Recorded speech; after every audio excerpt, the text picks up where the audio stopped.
he was left at the altar, in front of hundreds. She was the quiet maid who knew how to disappear into the background. But when their worlds collided, something neither of them expected began to grow.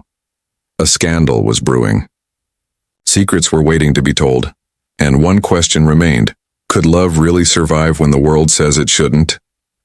If you're new to the channel, make sure to subscribe and like the video, and don't forget to drop a comment telling us where you're watching from. Now, let's jump into the story. The music had stopped playing over an hour ago. What was supposed to be the happiest day of Jonathan Hale's life had become a silent, public disaster. Guests shifted uncomfortably in their seats, glancing at their watches. The sun spilled through the stained glass windows of the grand chapel, painting the room in warm colors that didn't match the mood. The bride hadn't shown up. Jonathan stood alone in a small waiting room behind the chapel, dressed in a perfectly tailored navy suit. His tie had been loosened. His hands, usually steady, were clenched tightly by his sides. Miles, his childhood friend and best man, handed him another glass of scotch. "She's not coming," he said quietly. Jonathan stared straight ahead. "Did she say anything?" Miles shook his head. "Just a note. Her sister found it in the bridal suite. She's gone. Took off with that photographer from the engagement shoot." Jonathan didn't reply. He took the glass and drank it in one fast gulp. The burn in his throat was sharp, but it didn't distract him from the growing cold inside his chest. Outside, there were whispers. 300 guests, reporters, business, partners, and half the city's elite had gathered for this wedding. And now he was the man who'd been left standing at the altar. The headlines would write themselves. His mother, Marla Hale, appeared in the doorway a few minutes later. She wore a pale blue dress and a fixed smile that didn't reach her eyes. "I'll speak to the press," she said. "Tell them there was a medical emergency, something that won't ruin your name." Jonathan said nothing. He walked past her, without a word, past the rows of confused guests, past the flashes of cell phone cameras capturing his heartbreak. He stepped into his car, slammed the door shut, and drove away from the Grand Hotel. The city faded behind him. 3 weeks later, the only sound inside the Hale countryside estate was the ticking of the grandfather clock in the hallway. The mansion, once full of noise, florists, planners, music rehearsals, now felt like a museum. Jonathan had gone into hiding there. He canceled the honeymoon. He stopped answering work calls. He didn't leave the property. And most days, he didn't even speak. Callie Reed, the housemaid, moved quietly through the halls. She'd worked for the Hale family for nearly 5 years. At 29, she knew how to move through other people's lives without drawing attention. Her hands were always busy, cleaning, folding, wiping, but her eyes saw more than anyone realized. Jonathan hadn't spoken to her since the wedding day. Not really, not until today. She stood outside his study door, a tray in her hands. "Mr. Hale?" she called gently. "Would you like your coffee now or later?" No answer. She paused, then slowly opened the door. He was there, sitting at his desk, staring out the window. The trees outside swayed in the wind, but Jonathan didn't move. His expression was distant. "I'll just leave it here," she said, placing the cup on his desk.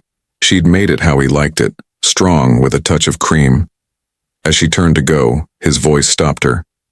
"They're all calling," he said, without looking at her. "My father, the board. They want me back at work."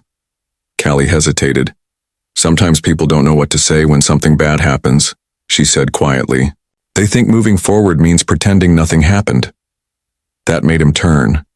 His eyes, once bright and full of confidence, were dull now, shadowed by sleepless nights and silent days. "And what do you think?" he asked.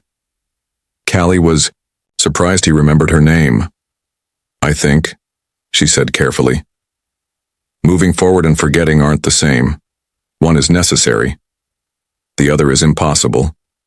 For a moment, Jonathan just looked at her. Not as the maid, not as the help, just her. Then he nodded once. "Thank you for the coffee," he said, a dismissal but a kind one. She left the room and continued her work, That night, thunder rolled in over the hills, a summer storm. The power flickered, then cut out completely. The entire estate fell into darkness. Callie lit a few candles in the kitchen and carried them through the hallways. She wasn't sure if Jonathan would want them, but she figured he shouldn't sit in the dark. She found him in the drawing room, a glass in his hand, a dim lamp on beside him. "I brought some candles," she said gently, placing them on the side table. "Thank you."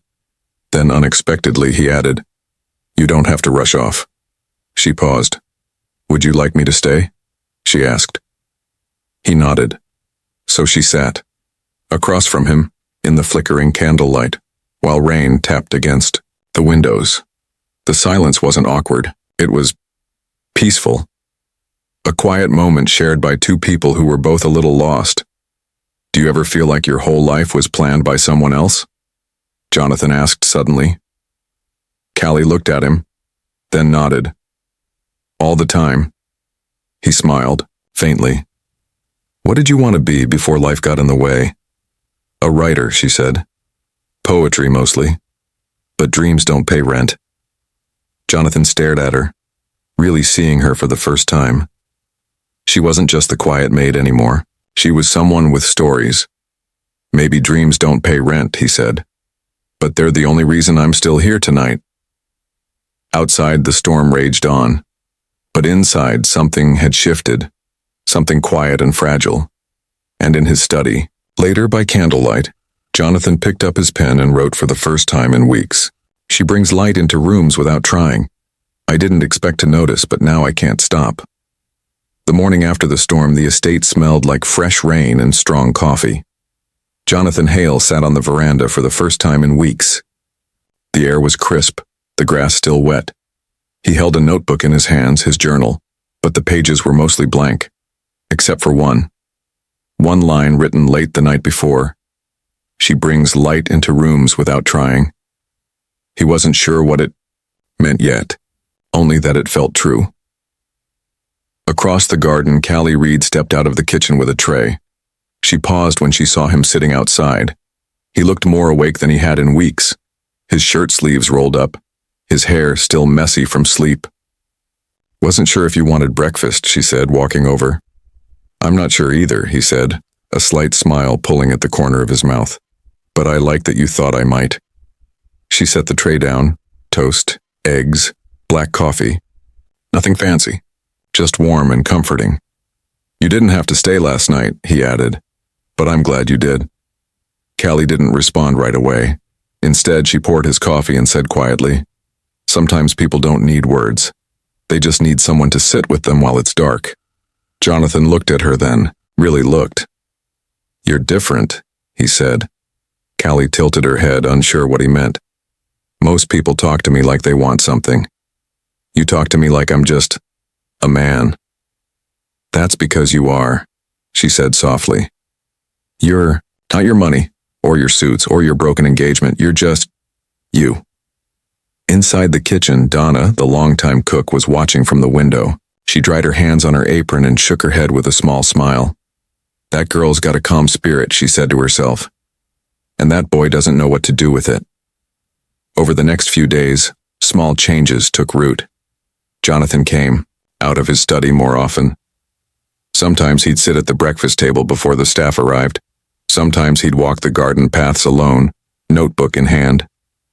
And once, Callie caught him sitting on the old piano bench in the drawing room, touching the keys like he was trying to remember a song he'd never learned. The silence that once filled the house now felt different. Less heavy, less lonely. Callie, as always, worked quietly. She cleaned the same rooms, folded the same linens, but something in her had shifted too. She found herself noticing Jonathan's habits, the way he liked cinnamon on his toast, the books he read, the way he paused before speaking like he was afraid of saying too much. They didn't talk often, but when they did, it mattered. One afternoon, she found him sitting in the library staring at an old oil painting of the Hale family estate. "Did you ever want to do something else?" she asked, setting down a stack of books. He looked surprised by the question. Something that wasn't business or boardrooms or country club dinners. He was quiet for a moment, Then he said, "When I was a kid, I wanted to be an architect. Design houses, not just live in them." "What stopped you?" He gave a sad smile. "The family name, the pressure. It's hard to choose your own path when everyone expects you to follow theirs." Callie nodded. "I wanted to open a bookstore, one with art supplies and a little coffee bar in the back. Somewhere quiet and safe, a place where people could dream out loud." "Why didn't you?" She hesitated. "Life happened, bills don't pay themselves, dreams don't keep the lights on." "But you never let go of it," Jonathan said. "You still see it, don't you?" She smiled. "Sometimes. When the house is quiet and I forget I'm folding someone else's sheets." That night, Jonathan wrote in his journal again. "Her dreams live in silence, but they're still breathing. Maybe mine are too." The next morning, Jonathan's mother arrived. Marla Hale didn't bother calling first. She swept through the front doors in a cloud of perfume and pearls, her expression sharp and unreadable. "You look pale," she told Jonathan in the sitting room. "Still hiding here like some wounded animal." "I needed time," he replied, calm but firm. "You've had time," she said. "Now the board wants you back. And frankly, so do I. We have appearances to maintain." "I'm not ready," Jonathan said. Her eyes narrowed. "This isn't about that maid, is it?" Jonathan's expression didn't change. "Her name is Callie." Marla laughed, cold and humorless. "Jonathan, really, I know you're hurt, but don't confuse comfort for connection. People like her, they don't understand our world." "That's what you said about Ivy," he snapped. "And look how that turned out." For a moment, Marla didn't speak. Then she stood. "You're the face of our family, Jonathan. We don't wallow. We lead, and we don't risk scandal over daydreams." When she left, Jonathan sat back in the chair, staring at the ceiling. Outside, Callie was walking past the window, a stack of towels in her arms. He watched her go. That evening, he left a small envelope tucked in the laundry she had folded. Inside was a note. "You are the calm in all this noise." When Callie found it, her fingers lingered on the paper. She didn't smile. But for the first time in years, her heart fluttered with the possibility of something more. The invitation came in a thick, white envelope, sealed with the Hale family crest. Jonathan found it waiting on his desk one morning. An annual charity gala hosted by his family. The same event he once looked forward to. The same room where his parents would parade him as the future of their name. He stared at it for a long time before turning to Callie, who had just brought in his coffee. "Have you ever been to a gala?" he asked casually. Callie blinked. "No, sir.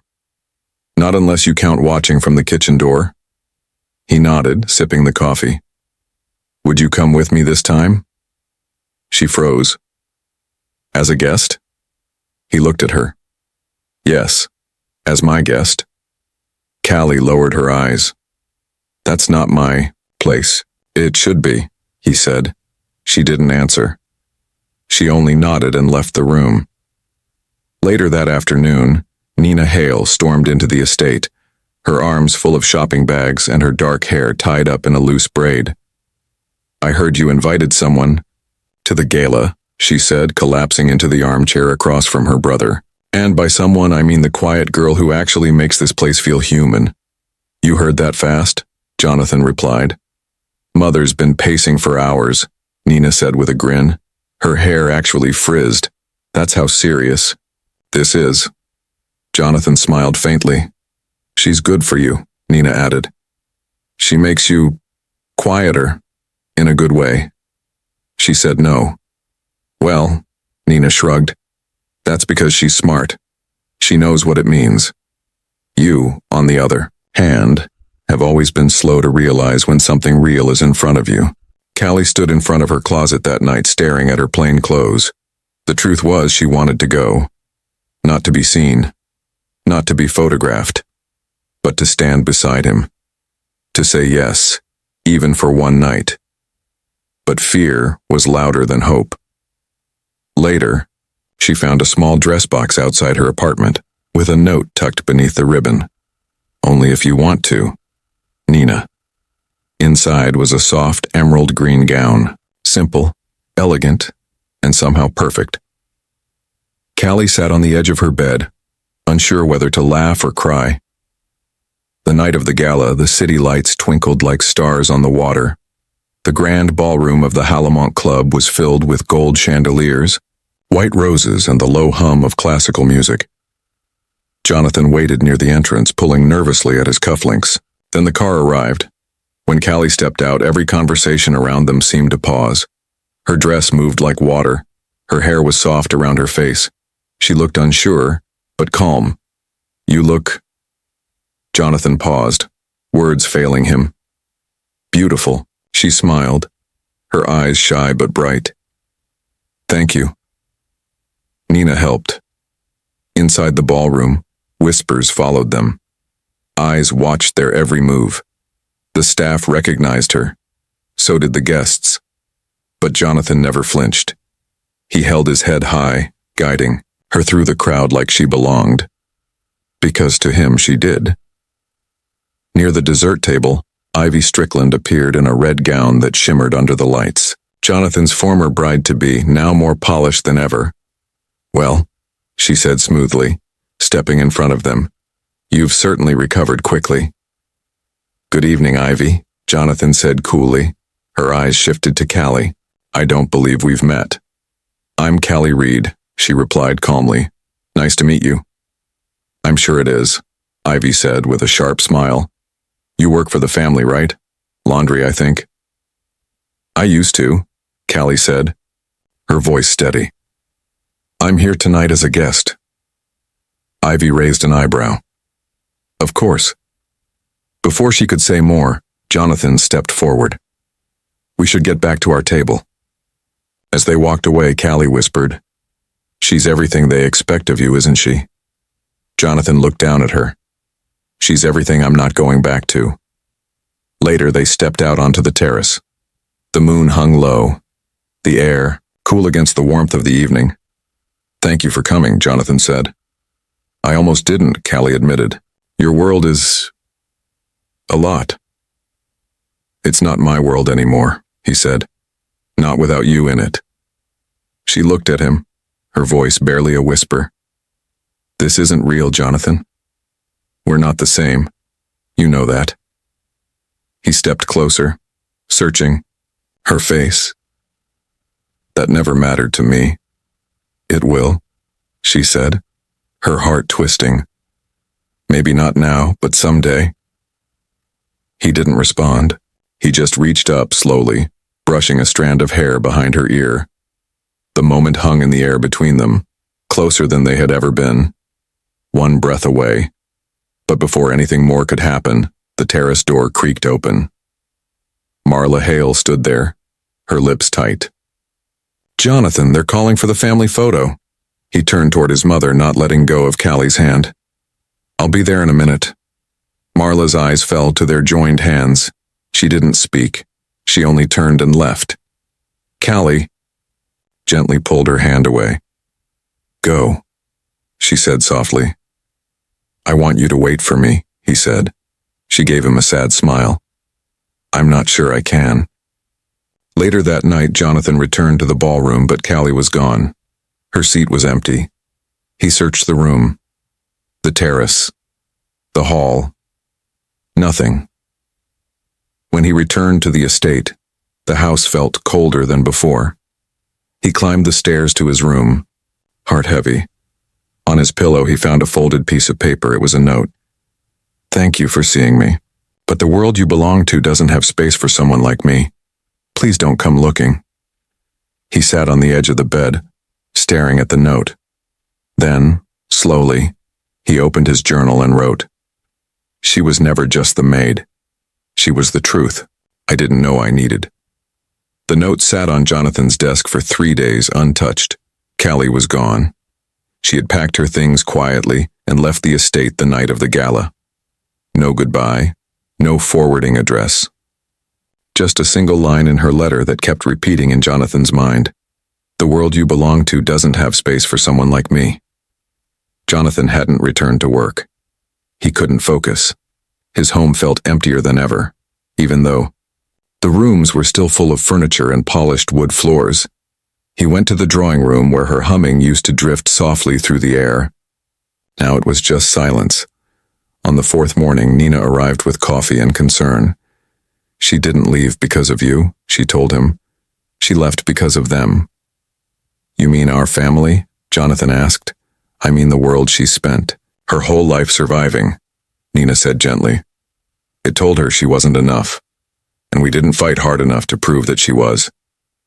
He didn't respond. Instead, he walked into his study, pulled out his old sketch pad, and began drawing. Not buildings, not blueprints, but an idea, something that had been forming for weeks, inspired by a quiet woman who once dreamed of a bookstore and a better life. 2 days later, Jonathan drove 3 hours through back roads and small towns until he reached a modest neighborhood just outside of Westbridge. He parked his car and walked up the path to a brick house with a blue mailbox. An older woman opened the door, surprised to see him.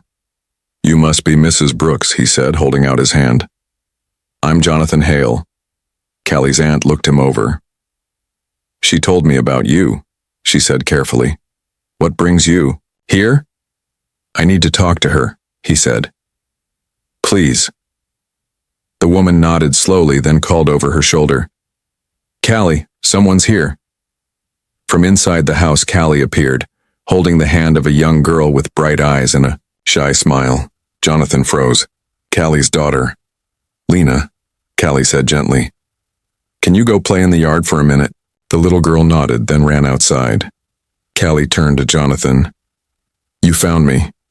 "I had to," he said. "You left without letting me explain." "I didn't think you owed me an explanation," she replied, folding her arms. "I don't," he said, taking a step closer. "But I owe you something more important. The truth." Callie didn't speak. "I should have fought harder for you," he said. "When you said you didn't belong in my world, I should have told you the truth. I don't want that world without you in it." "Jonathan, I started something," he said, cutting her off. "A foundation. For single parents. For artists.